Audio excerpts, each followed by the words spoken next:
but looking back on it now,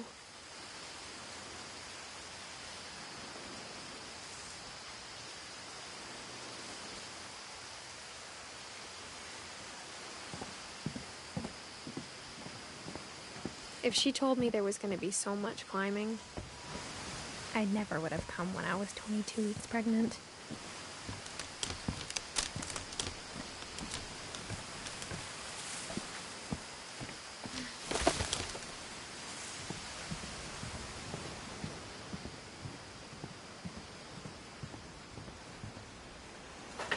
I never met Grandpa Sam, but I think he and my mom had a lot in common.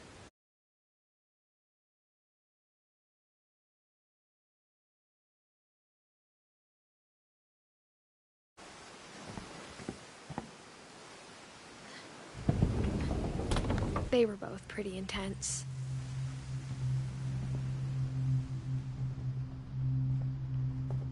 Sam spent his life shooting photos, but Mom said he got nervous being in front of the camera. I guess we're all afraid of something.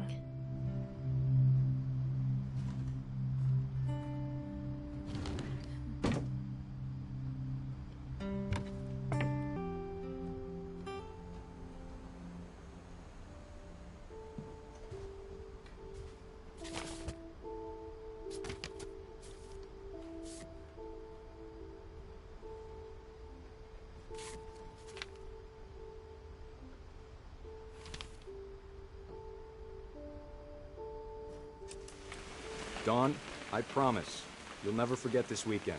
Yes, sir. These memories are gonna last a lifetime. Am I gonna have to shoot anything? It's a hunting trip, Dawn. Shooting is strongly encouraged. Shouldn't we be leaving? Just want to get a shot of you, Dawn, then we can take off. What? Perfect. It's gonna rain the whole weekend, isn't it? I will never forget this weekend, Dad. That's the spirit. Please just take... Okay, got it. I'm gonna take some pictures, okay? Just be careful. That camera's older than you are.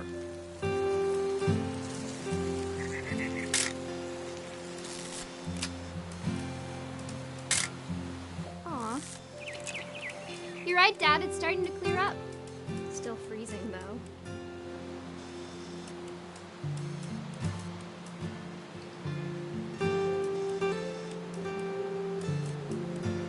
Definitely should not have drunk all that coffee.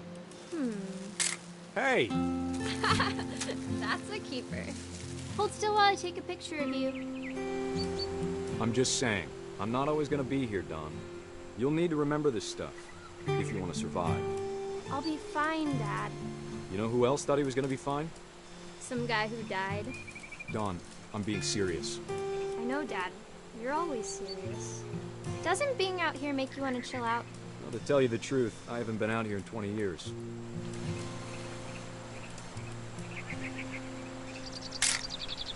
Dawn, don't you think you could find something more interesting to photograph? Last time I was with my brother Calvin. Man, that was a great trip. Your grandpa Sven taught us how to fish, how to build a fire. We found an old log. Dad! Good eyes, Dawn.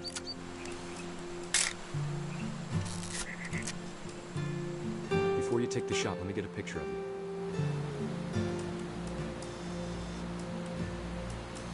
Dad,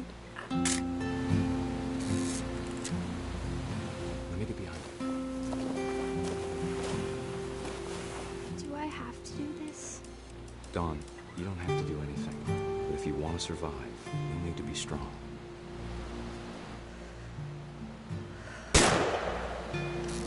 Great shot, Dawn!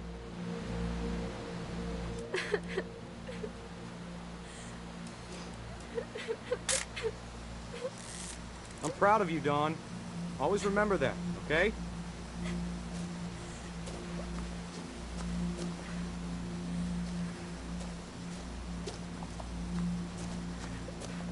Sorry, Dawn. Just gotta reset the timer.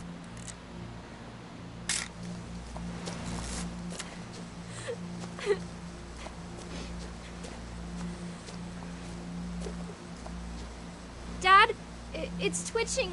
I think That's it's totally normal, Don. Just focus on the camera. Try not to think about... Dad!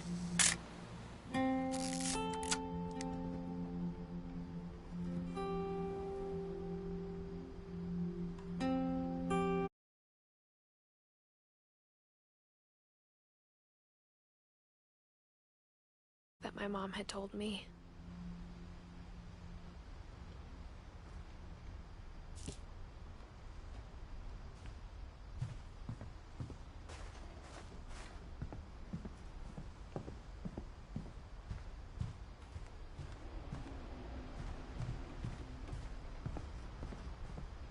Instead of hiding from death, Sam seemed to go out of his way to meet it.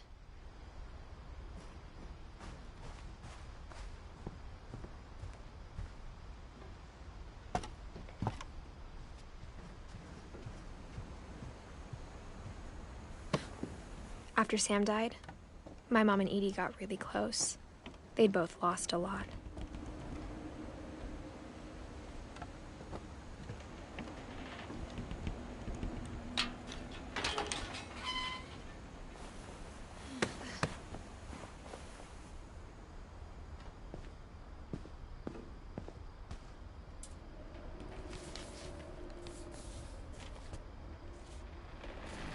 Dear Kay, do you remember the way Gregory used to laugh when he thought he was alone?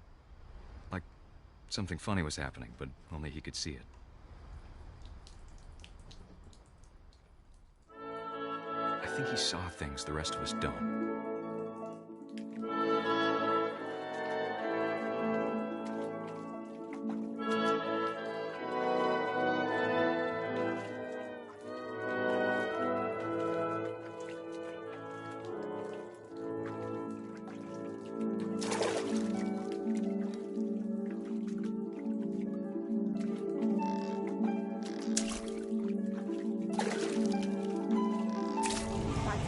Gregory, it's time to... Hold on, sweetie. Hello? Sam, I told you I don't want to talk right now. I wonder what he saw. What his world was like.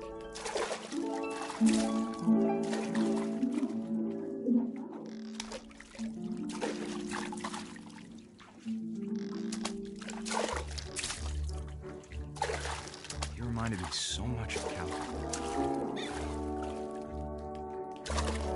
Lost in his imagination. Whatever it was he saw, it sure made him happy.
Silly it sounds.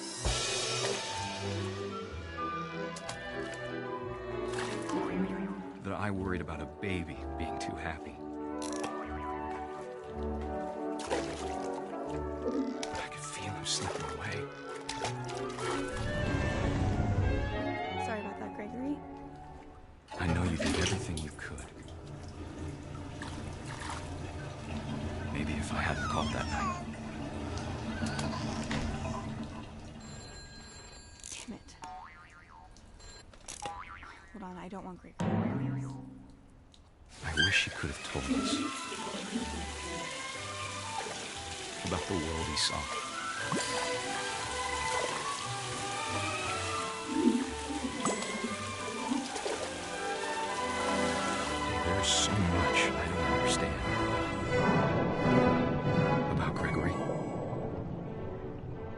everything.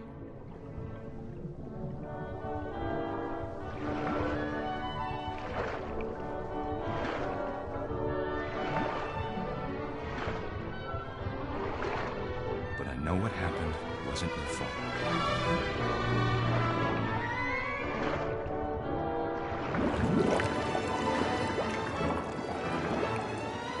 I'm sure he's happy. And he'd want you to be happy too. Good luck, Kay. Love, Sam.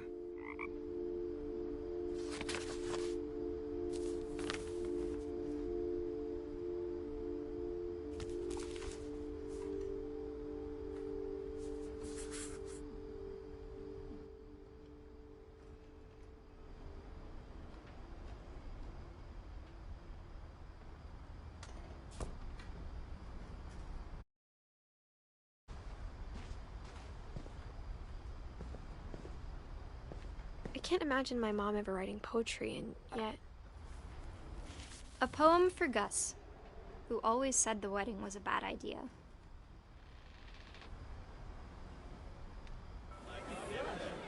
Our father never hit us kids, at least not very hard, before the day my brother said with teenage disregard that he'd be dead before he'd see a wedding in our yard.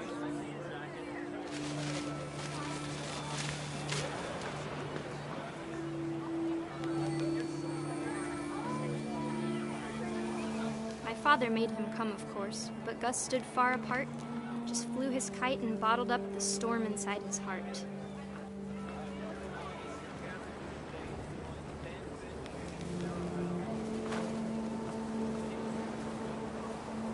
I tried to talk him out of it, but though he'd never met her, we don't need a stepmom, were the words that I now pronounce you husband and wife. You may kiss the bride.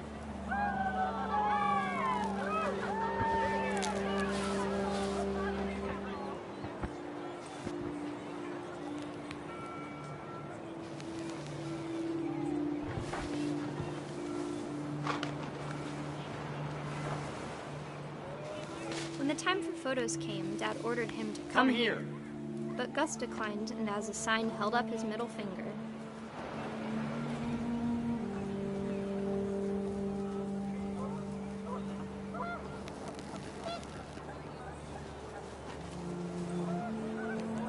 The wind picked up, and panicked geese appeared and quickly went. But all the humans did that day was go inside the tent.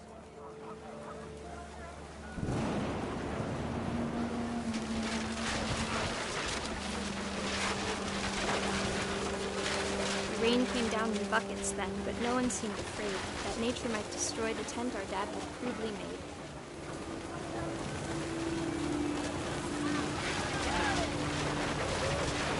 The thunder sounded much too close and full of angry power. But all my father said to this was, "Make the music louder."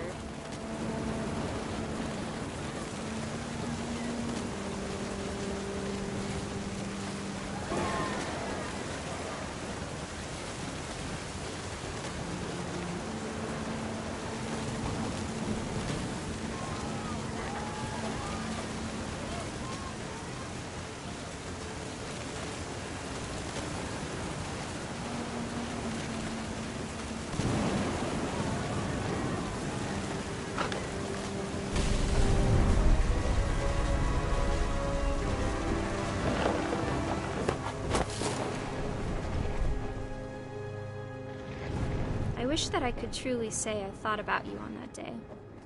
Out there on the beach alone, just you, the wind, the sea, and foam. But I didn't, until we found you.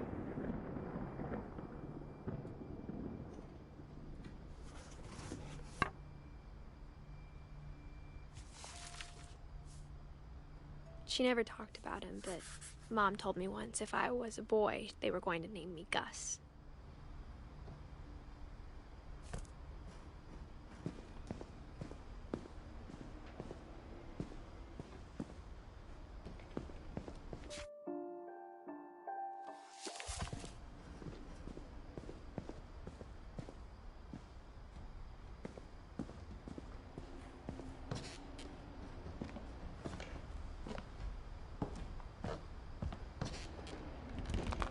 My mom moved up to the loft after her brothers died. At the time, it was as far away as she could get.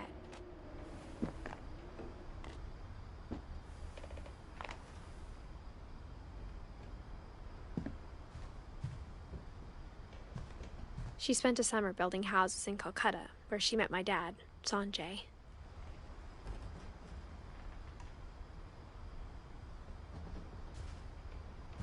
Religion was another thing my mom never talked about, but I think it helped her a lot after her dad died.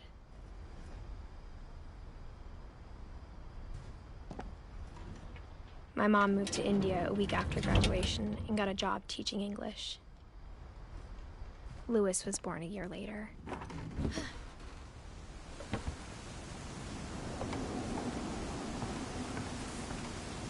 When my dad died, I don't think Mom knew where else to go. I'm sure Edie was happy to have her back.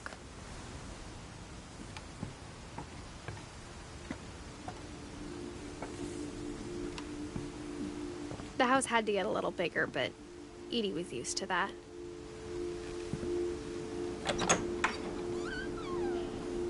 And for a while, things were good. Almost normal. But it didn't last.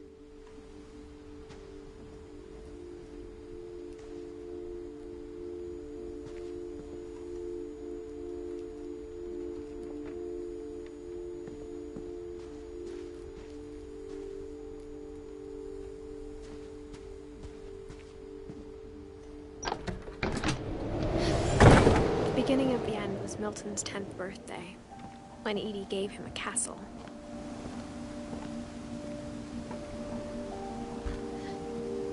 After Milton disappeared, the only thing he left behind was a room full of paintings.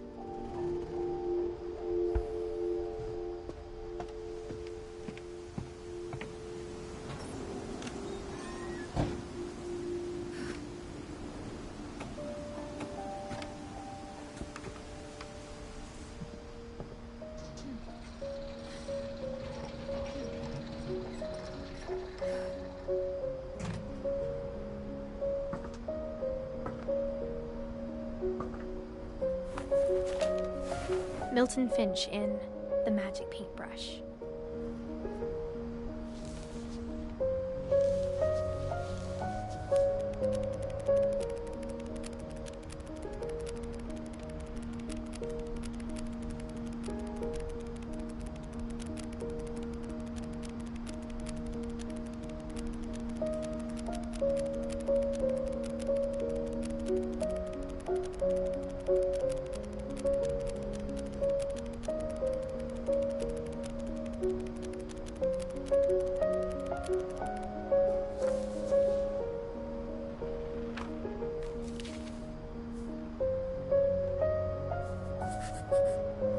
I was 4 when Milton disappeared.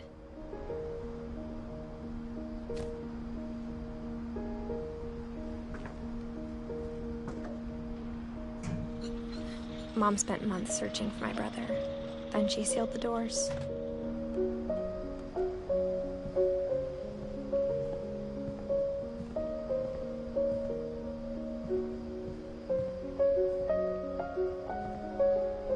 Whatever Milton had found in the house, Mom didn't want it getting out.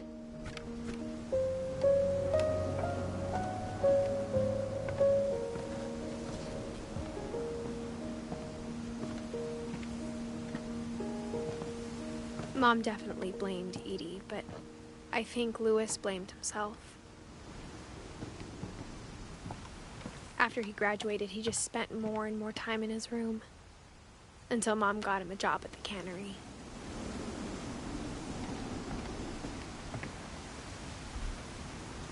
Everyone always told me to stay out of Louis's room, except Louis.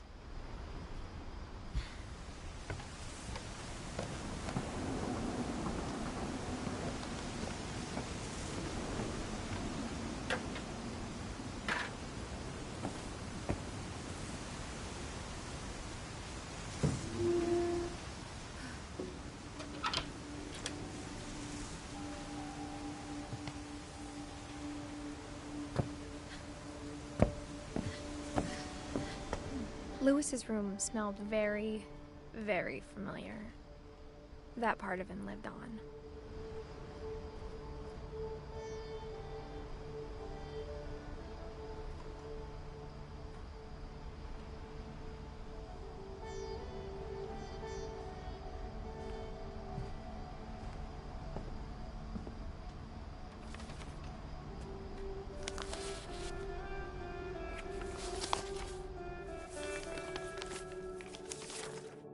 Dear Mrs. Finch, as Lewis's psychiatrist, I can understand your desire for an explanation.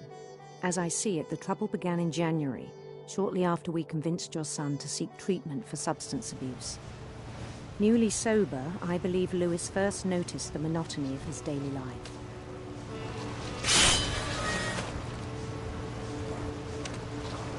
He kept working at the cannery,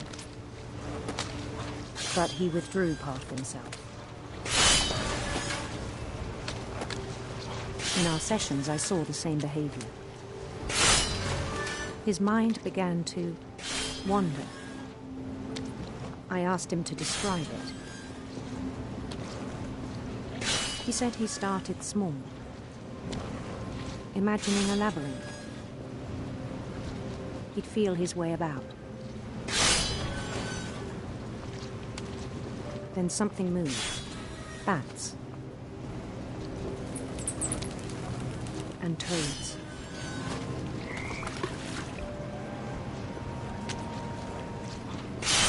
And things that have not names.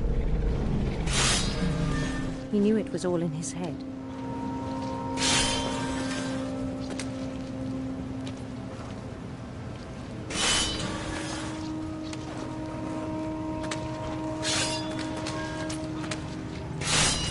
But he took it very seriously. I had hoped he'd find himself.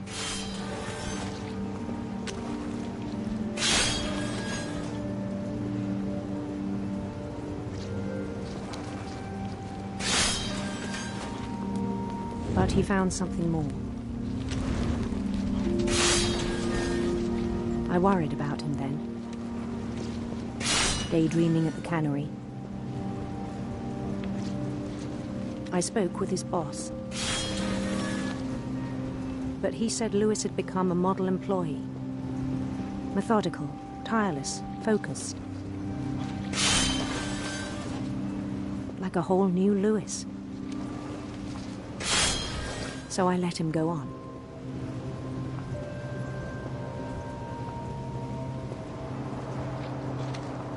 I even encouraged him. It seemed very promising at first. He told me he'd made a new friend.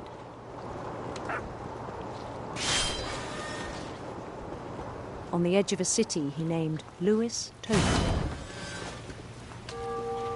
He built the city up slowly, brick by brick. Then he made musicians.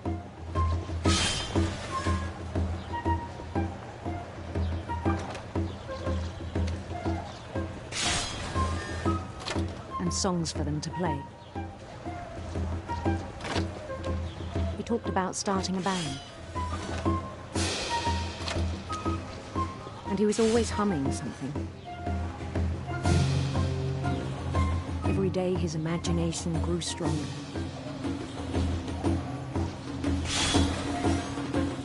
He no longer spoke at the cannery.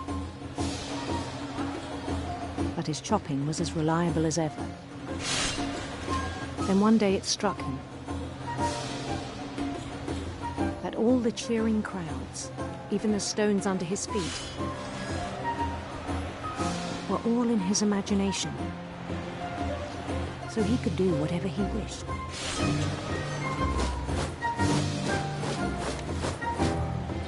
He held an election for mayor.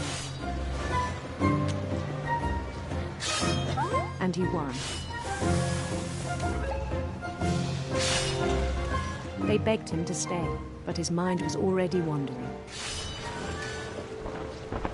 It became a game for him.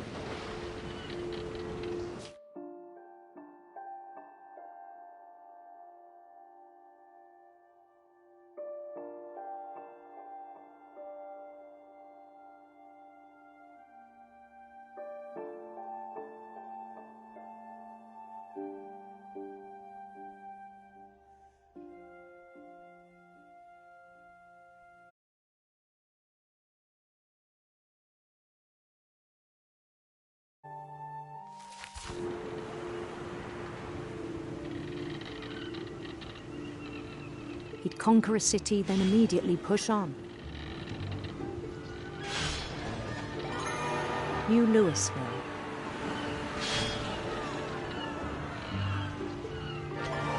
St. Louis. He started drifting away from our reality.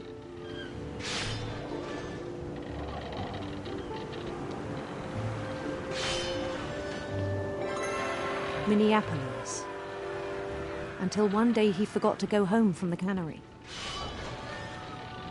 Even as his mother pleaded with him, part of Louis kept sailing on.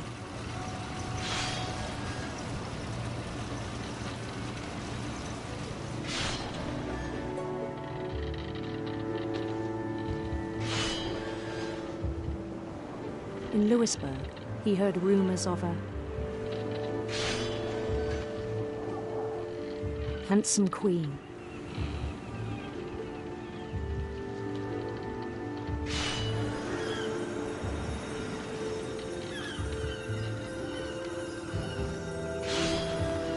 The queen was on her own quest for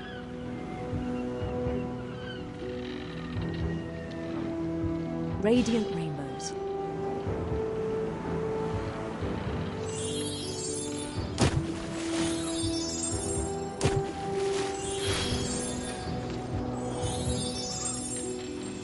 He followed the sound of her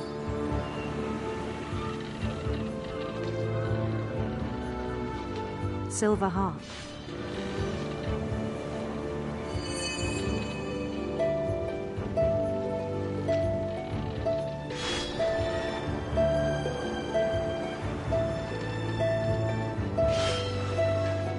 His chase led him to a golden palace east of the sun and west of the moon. Even then, his logic remained sound.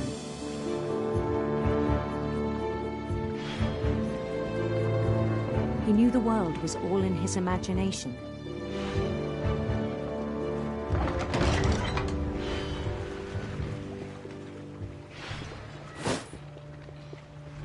But he was so proud of having created it. In his own eyes, he'd become something greater than a king.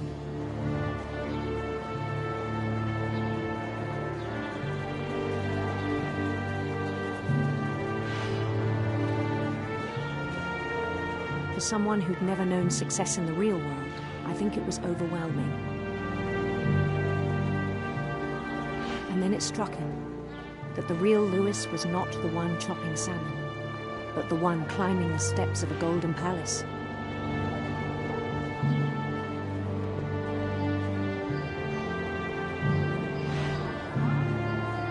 My imagination is as real as my body, he told me.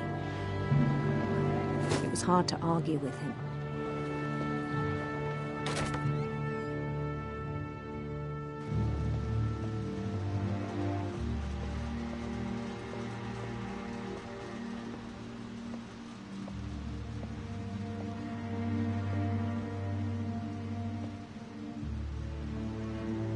He began to forget the world we know.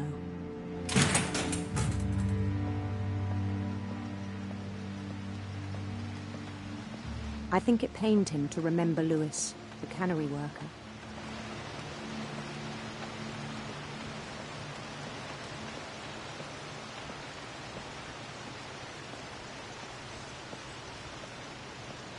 He began to despise the man with a royal contempt.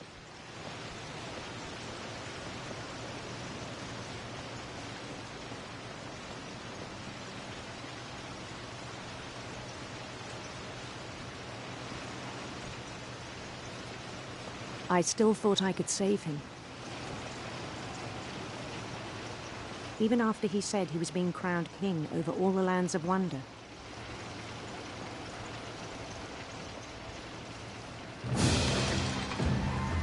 The palace would be packed with his companions.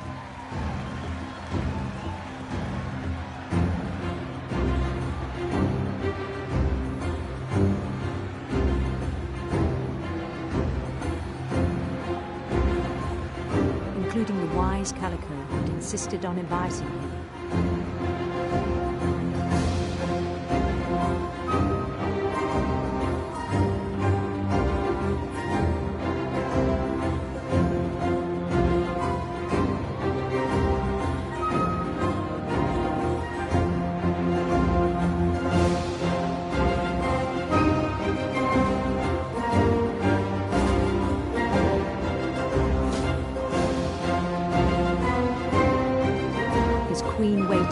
holding his crown.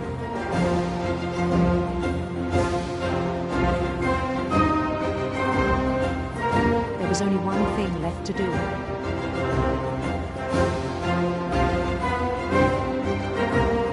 Bend down his head.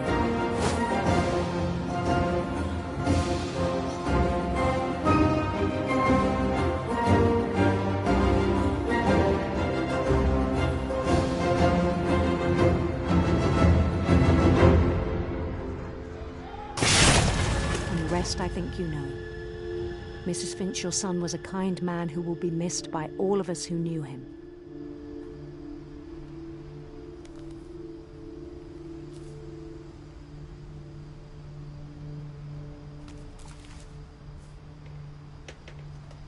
My brother was really cool. I wish you could have met him.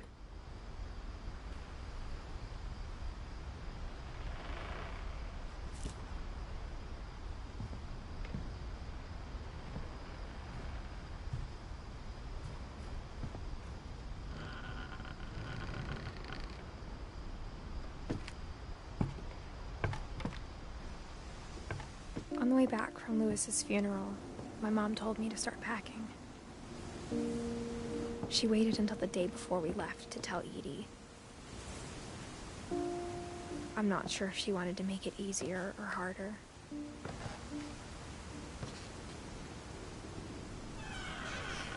I wish we'd stayed.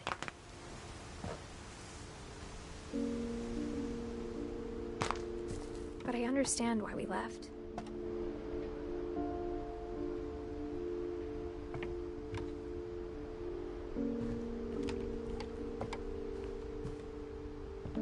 My mom ended up leaving everything behind.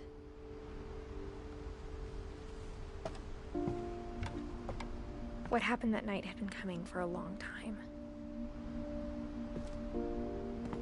Maybe I should have come sooner.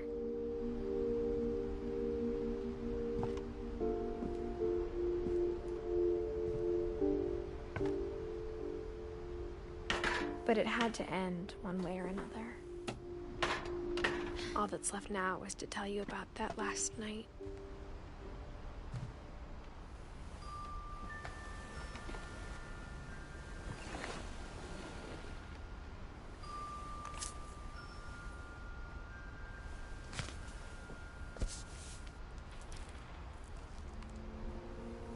That whole last day, Edie just watched us pack and didn't say a word. Until supper, when she raised her glass and said, "To our final night together, and all our final nights apart." Grandma, you know what I said about alcohol. Some of your medications are very Edith, specific. I left a present for you in the hallway. Why don't you go open it? The grown-ups have to argue now. I'm sorry, you're right. We're all leaving tomorrow. Let's just enjoy our last... I'm not leaving. Edith, you're excused.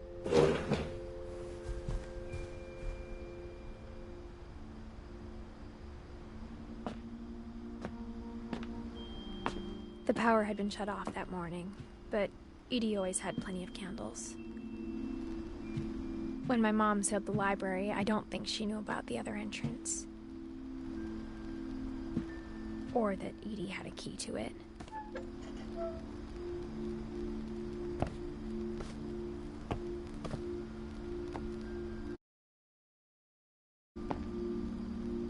That thing you're afraid of isn't going to end when you leave the house. Edith has a right to know these stories. My children are dead because of your stories. I think it's best if Edith and I leave tonight. We'll have the nursing home send a van for you in the morning, okay?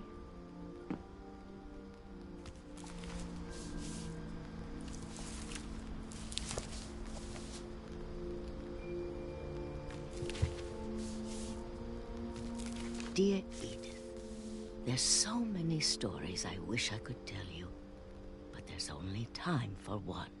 This is about what happened on the night you were born. That night, the tide went way, way out. It was the first and last time I ever saw the old house aground. There'd been an earthquake out in the middle of the ocean.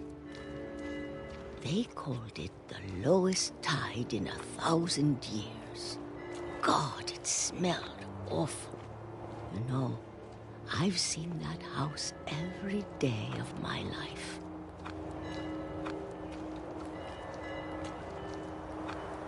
But I never thought I'd go back to it.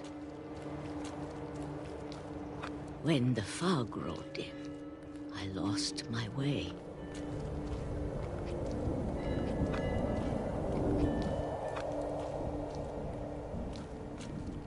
I got turned around.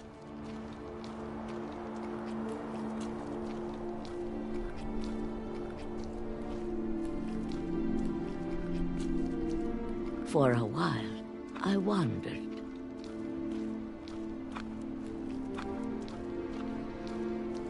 I started seeing things.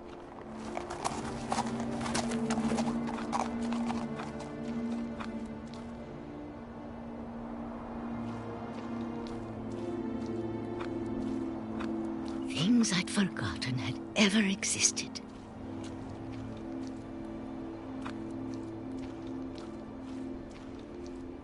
But when I saw them, they felt like old friends. That night, a lot of things came back to me. Or maybe I came back to them.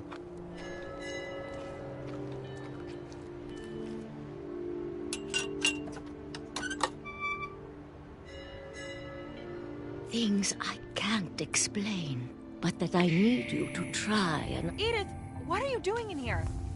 It's mine. Edith! Mom, you're gonna rip it! Let go! I kicked and screamed, but Mom dragged me to the car.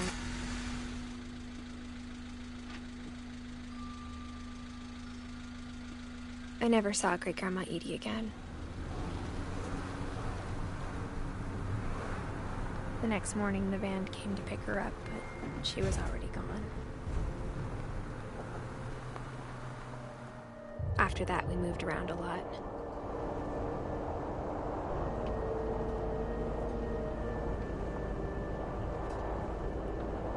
We both tried to make the best of it.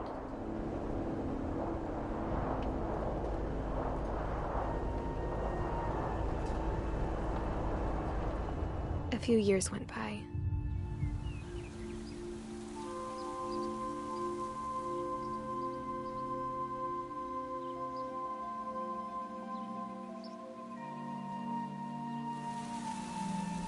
My mom didn't like to talk about it,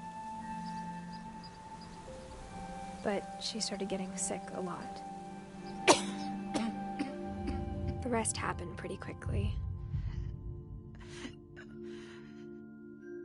She got better for a while.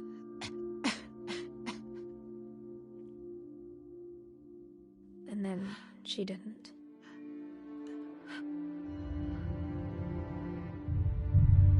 And then I was alone. The last Finch left alive.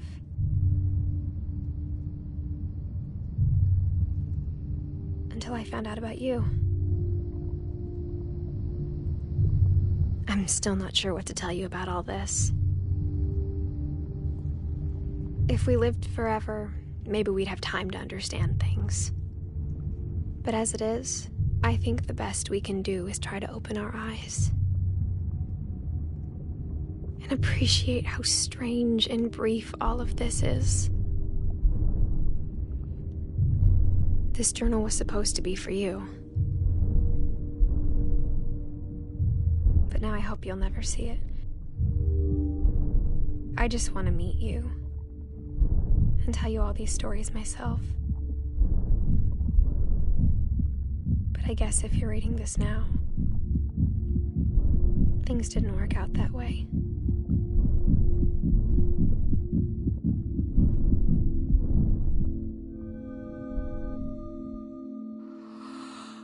This is where your story begins.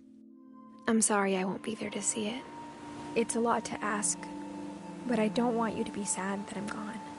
I want you to be amazed that any of us ever had a chance to be here at all. Good luck.